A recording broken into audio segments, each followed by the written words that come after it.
Boa noite. Eu quero convidar você nesse instante, com temor e tremor, para nós orarmos, iniciando agora a leitura da carta de Judas. E eu quero que você faça isso com todo o teu coração e com disposição acima de tudo, porque ler a carta de Judas não é uma tarefa tão simples, porque ele usa muitos textos que nós não estamos acostumados a ler. Histórias de livros apócrifos que nós dificilmente lemos ou já ouvimos falar que se tem, mas que era literatura presente da época dele, popular demais. Então, por favor, de agora em diante, ouça, leia, discirna, aprenda e sempre que tiver tempo, pesquise e estude sobre o que será dito, lido aqui, tá bom? Então vamos aquietar o coração. Enquanto isso, pegue a sua Bíblia, coloque perto de você, arruma um lugar bom, calmo, tranquilo. Convide quem estiver próximo para que nós leiamos a palavra e incentive outros a ler a Bíblia nesses dias, tá bom? Deus, fala conosco agora. Sim, Pai, fala que estamos prontos a ouvir a voz do Senhor. E abra o nosso entendimento, aguçando os nossos ouvidos, Pai, para que o nosso coração receba, Pai, como terra bem preparada, adubada, a boa semente do Evangelho. É assim que nós oramos te pedindo discernimento, para que ninguém aqui, Pai, vá além, nem fique aquém daquilo que está estabelecido em Cristo no Evangelho. Assim nós te pedimos em o nome de Jesus. Amém. Amados, essa carta tem que ser muito parecida com a segunda carta de Pedro. E possivelmente, se Pedro leu Judas, a carta de Judas foi escrita antes da carta de Pedro. Mas nós já lemos a segunda carta de Pedro. Então vamos partir do pressuposto que Judas leu Pedro, tá bom? E assim, essa carta é a carta que ela está escrita depois dos anos 70 da nossa era, desse tempo, né, do Senhor, o ano Domini, depois de Cristo. Porque se você ler o verso 17, por exemplo, vós, porém, amados, lembrai-vos das palavras anteriormente proferidas pelos apóstolos. Ou seja, a ideia aqui é de que os apóstolos já tinham falecido, já tinham morrido, a maioria deles martirizados. Ou seja, só restava João, que morreria mais na frente. Porque os últimos escritos são, os escritos mais novos são os escritos de João. As 3 cartas, mais o Evangelho, mais o Apocalipse. Então nós estamos considerando isso, a carta por volta entre 70 e 80. Entre os 5 Judas que tem citado aqui no Novo Testamento, tem a referência sobre cada um deles, mas nós vamos considerar aquilo que está escrito aqui mesmo, que esse Judas aqui é o irmão de Tiago, ou seja, ele é meio irmão de Jesus, ele é filho de Maria e de José, ou seja, ele é meio irmão de Jesus. Mas aqui ele não quer usar esse título de que ele era irmão de Jesus, ele quer se colocar como servo de Jesus. E no decorrer eu vou escrever, nós vamos conversando e aprendendo um pouquinho mais. Ele diz assim, ó, Judas, servo de Jesus Cristo, ou seja, doulos. A ideia de doulos é mais do que servo, é escravo, ou seja, ele está ali como escravo de Jesus, Jesus como amo dele, o Senhor dele, e ele está pronto para obedecer Jesus nessa causa de Jesus aqui na terra, que é a causa nobre do Evangelho. Irmão servo de Jesus Cristo, irmão de Tiago. E ele está escrevendo a quem? Aos chamados.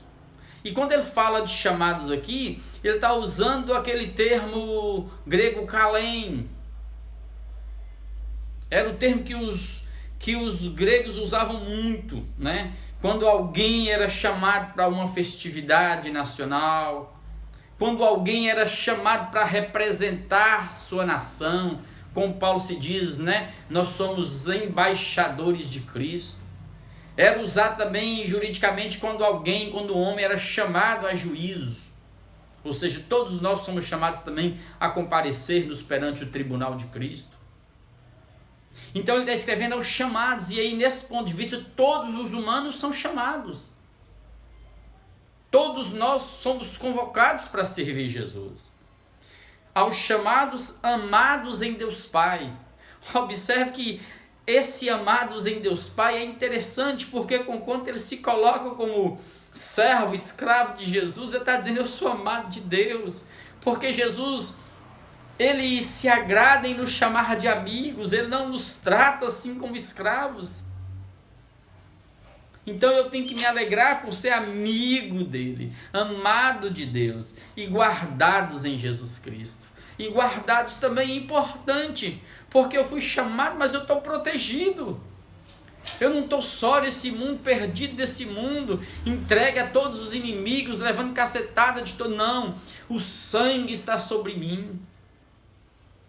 Como diz João lá na primeira carta dele. Todo aquele que crê em Jesus, que crê que Jesus é o Filho de Deus, ele é nascido de Deus.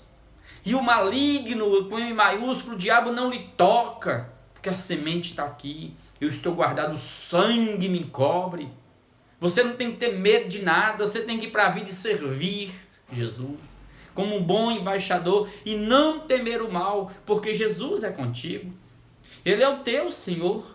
E Ele te enviou com todas as armas que Ele te deu, as armas espirituais, porque você está guardado e protegido. Foi assim que Ele enviou os discípulos deles de 2 em 2, os 70. E eles foram vitoriosos no percurso, embora toda a hostilidade do mundo. Guarda, meu irmão, minha irmã.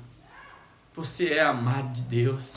Você é protegido e guardado por Jesus. Fique atento. Aí ele diz no verso 2: a vocês todos eu desejo a misericórdia, a paz e o amor de Deus vos sejam multiplicados. Então que a paz, que é paz com Deus, é paz com o próximo, e que esse amor de Deus e essa misericórdia de Deus que me faz estar em pé, que me faz estar aqui lendo com vocês, orando com vocês, essa misericórdia que nos faz amanhecer todos os dias, entardecer todos os dias, essa misericórdia que nos alcança e nos livra de males e doenças, que nos põe em pé na vida, que nos faz dobrar diante de Jesus, essa misericórdia que seja multiplicada em nós, porque ela é cheia de graça. E esse amor expande em direção a todos no chão da terra. Isso é tremendo, meu irmão. Isso é maravilhoso. Aquieta seu coração, receba isso e deixe isso crescer dentro do seu ser. Fique pacificado.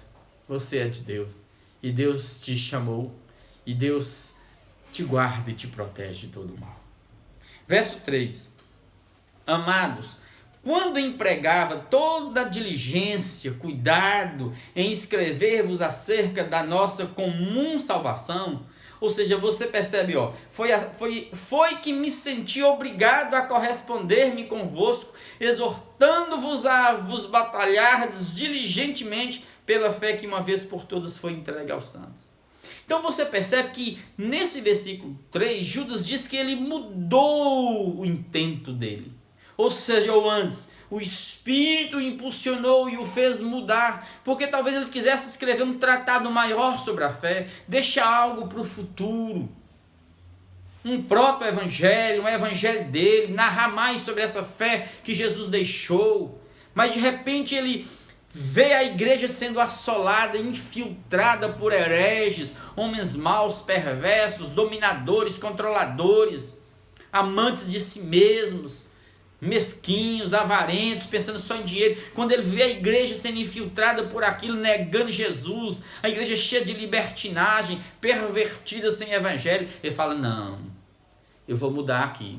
Impulsionado, algo cresce dentro dele e ele fala: não, eu vou mudar. Aí ele escreve essa carta para, assim, em defesa de uma batalha contra esses hereges que infiltram na igreja. Aí, eu me senti obrigado a corresponder-me convosco, exortando-vos diligentemente a batalhardes. A palavra batalhardes aqui, algumas traduções, é defender.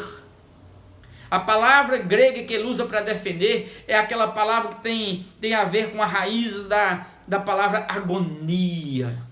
É algo que eu vou defender, que eu vou batalhar assim, de forma agoniosamente. Eu não vou descansar, mas eu vou lutar por esse evangelho que está plantado em mim, que Deus me deu, por essa fé que nos foi entregue. Ou seja, amados, a fé é dada, a fé não pode ser roubada, e está implícito desde o início.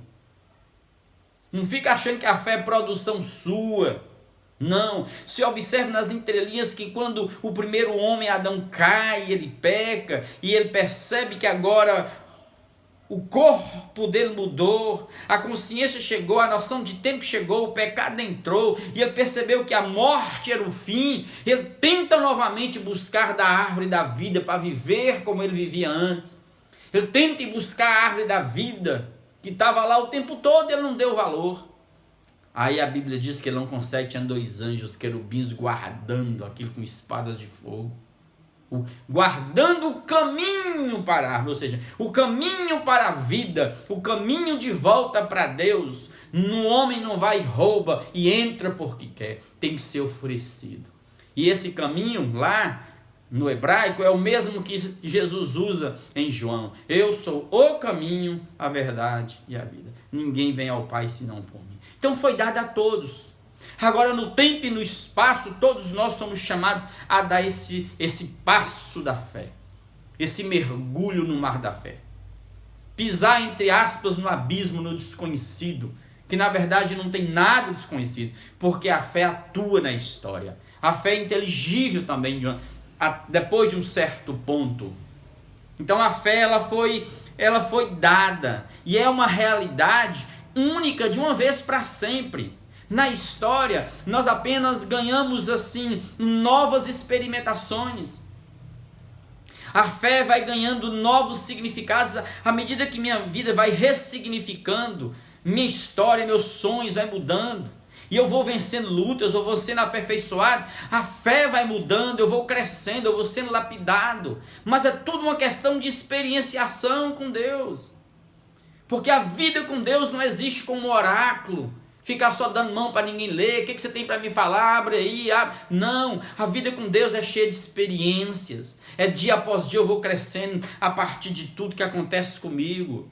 De uma vez por sempre, essa fé foi entregue aos santos. Verso 4, pois certos indivíduos, tá vendo? Aí ele começa a citar que tinha homens, indivíduos, mulheres, seja lá o que for, né? Certos indivíduos, essa palavra é importante, se introduziram, infiltraram com dissimulação.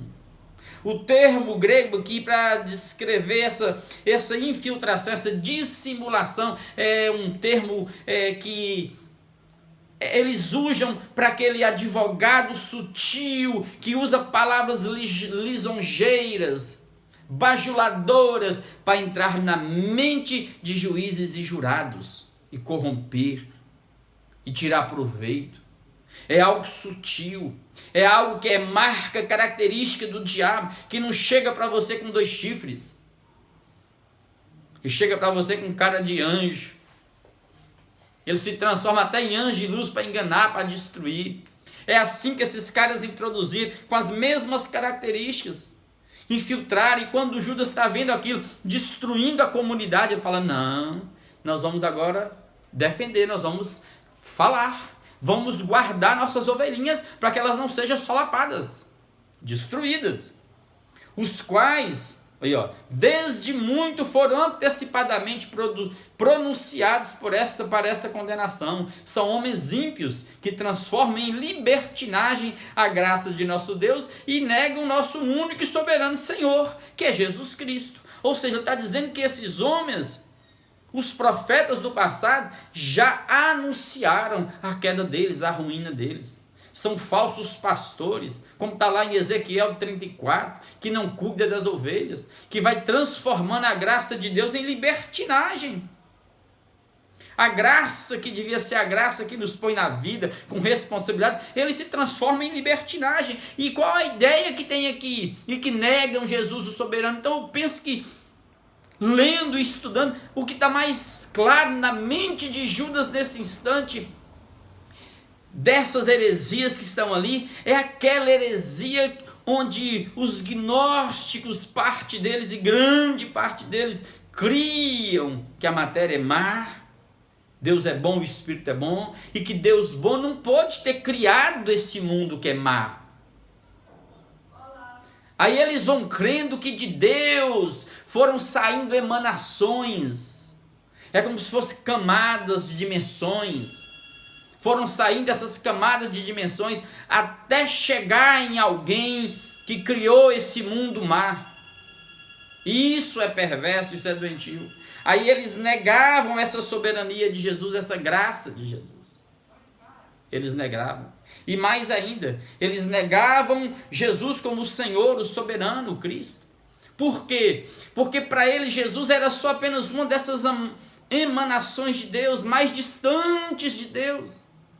Para eles Jesus não tinha corpo. Para eles Jesus era um espírito fantasmagórico. Aí eles negavam Jesus como Senhor, como Deus, amados. E quando a gente transforma a graça em libertinagem, quando a gente passa a usar isso, né? Não, a graça de Deus é que cobre os meus pecados. Então, para ter graça, eu tenho que pecar. Quanto mais eu peco, mais a graça cresce. Se a matéria é má, eu posso fazer com o meu corpo o que ele quiser, pecar da forma que eu quiser. Isso não afeta o meu espírito, a minha relação com Deus. E é por isso que eles negam Jesus. E eu convido você nesse instante a aquietar o coração comigo e orarmos, para que eu e você jamais tropecemos em Jesus. Continuemos firmes, confessando Jesus na vida. E nós jamais negligenciemos a graça, transformando-a em libertinagem, destruindo a nós mesmos. É isso que Judas vai nos chamar a fazer daqui para frente. E eu te convido para que nós oremos juntos. Ore por você, por sua casa. Peça a Deus um derramar do Espírito dele sobre sua vida. Peça a Deus para iluminar seu entendimento. E que daqui para frente, amados, nos dias que nós temos aqui, a gente possa crescer muito com percepções, com inteligências em Cristo. E eu sei que eu e você seremos muito abençoados aqui, lendo esses textos. Vamos orar juntos? Pai de amor, Pai de graça, Pai de bondade, Pai de misericórdia, Deus que é santo, santo, santo, Deus que nos chamou, Deus que nos amou, Deus que nos protege em Cristo, Deus que nunca jamais vai nos abandonar na mão desses loucos, roubadores, falsos profetas, falsos cristos que têm se infiltrado no seio da comunidade e roubado a esperança, a alegria dos irmãos. Sim, Pai, o Senhor está aqui. Então usa-nos nesses dias para profetizar, para encher a terra do conhecimento do Senhor, e não permita que nós desviemos no caminho. Guarda a mim, guarda os teus filhos. E agora nós precisamos de Ti. Toca-nos com Teu poder, toca-nos com brasas vivas, ministra sobre nós porção dobrada do Teu amor, enche essa casa de luz. Enche a minha vida e a vida deste irmão e irmã agora com Teu poder, com Teu Espírito. Distribua os dons sobre nós e ajuda-nos a te servirmos no dia a dia, como verdadeiros embaixadores de Cristo, anunciando a graça salvadora manifestada na cruz, declarando ao mundo, Pai, que Jesus é o caminho, é o Senhor, não há outro. Sim, Pai, levando cura aos que estão cansados, doentes, abatidos, enfermos. Sim, Pai, e nesse instante nós oramos por eles. Visita os hospitais, as casas onde tem alguém angustiado, famílias com perdas já sofrendo, aqueles que estão com pânico, com medo da enfermidade, traz cura dos céus. Enche esse coração de luz, de graça nesse instante. Enche essa casa com os teus anjos e cubra com a tua glória e repreenda e destrua toda força espiritual do mal, porque o Senhor é um Deus bom, é um Deus majestoso e glorioso que tem cuidado de nós. Obrigado por tudo, Pai. Obrigado por esse momento.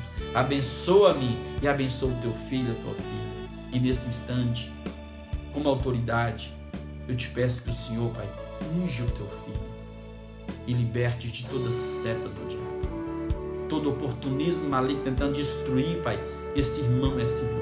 Que seja, ó Deus, destruído agora, que seja quebrado toda armadilha de Satanás, em nome de Jesus, para a glória de Jesus. Amém, amém e amém.